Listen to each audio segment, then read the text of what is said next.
MPP కాలనీలో నకిలీ currency తయారు చేస్తున్న ముఠాను పోలీసులు బుధవారం అరెస్ట్ చేసిన విషయం తెలిసిందే. కేసు వివరాలను డీఎస్పీ మేరీ ప్రశాంతి మీడియాకు వెల్లడించారు. మధ్యప్రదేశ్ కు చెందిన శ్రీరామ్ తో పాటు వరప్రసాద్ ఆనంద్ ను పట్టుకున్నారు. వారి దగ్గర నుంచి ప్రింటర్, ల్యాప్టాప్, పేపర్ స్వాధీనం చేసుకున్నారు.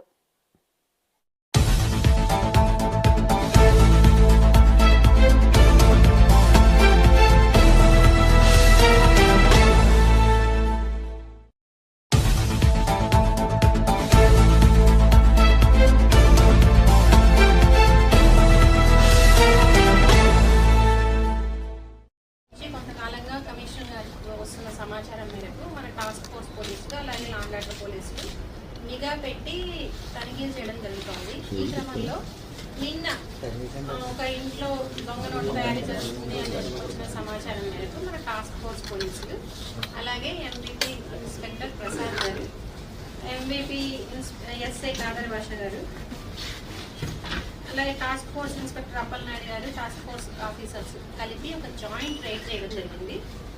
ఆ ప్రదేశంలో ఎంబీపీ కాలనీలో ఎంబీపీ పోలీస్ స్టేషన్ లిమిట్స్లోని ఒక ప్రదేశంలో తనిఖీ చేయగా ఒక శ్రీరామ్ ఎల్డియాస్ గుప్తా అన్న ఒక వ్యక్తి మనకు పట్టుబడడం జరిగింది.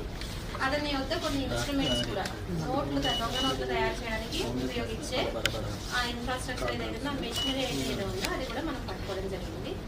అతన్ని మనం విచారించగా ఆల్రెడీ అతని మీద మధ్యప్రదేశ్లో కొన్ని కేసులు ఉన్నట్లు, అతను వరప్రసాద్ ఆనంద్ అన్న ముగ్గురు కలిసి దొంగ నోట్లు తయారు చేసి వాటిని చలామణి చేసే ఉద్దేశంతో తయారు చేస్తూ ఉండగా సమాచారం మేరకు మనం పట్టుకోవడం జరిగింది.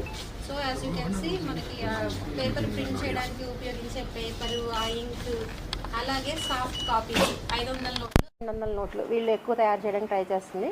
సో ప్రాసెస్లో ఉండగానే వైజాగ్ పోలీసులు చాలా చాకచక్యంగా పట్టుకోవడం జరిగింది. ఇంకా కంప్లీట్ కాలేదు ఇది. రెండో సైడ్ కూడా ప్రింట్ చేసి అప్పుడు చలామణి చేసే ప్రయత్నం చేస్తున్నారు. సో దొంగ నోట్లు అన్నది ఆర్థిక వ్యవస్థను దెబ్బతీస్తాయి అవి. సో చాలా సీరియస్ అఫెన్స్ ఇది. చూడ్డానికి ఏదో ఒక నోటు 2 నోట్లు అనుకోవచ్చు, కానీ ఇవి భారతదేశ ఆర్థిక వ్యవస్థ మీద జరిగే దాడిగా కూడా మనం చూడాలి.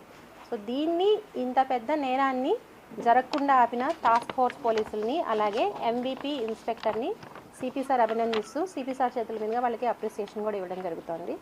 అలాగే పౌరులకు కూడా ఇట్లాంటి సమాచారం ఏదన్నా ఉన్నట్లయితే మాకు తెలియజేయవలసిందిగా కోరుతున్నాను. Thank you.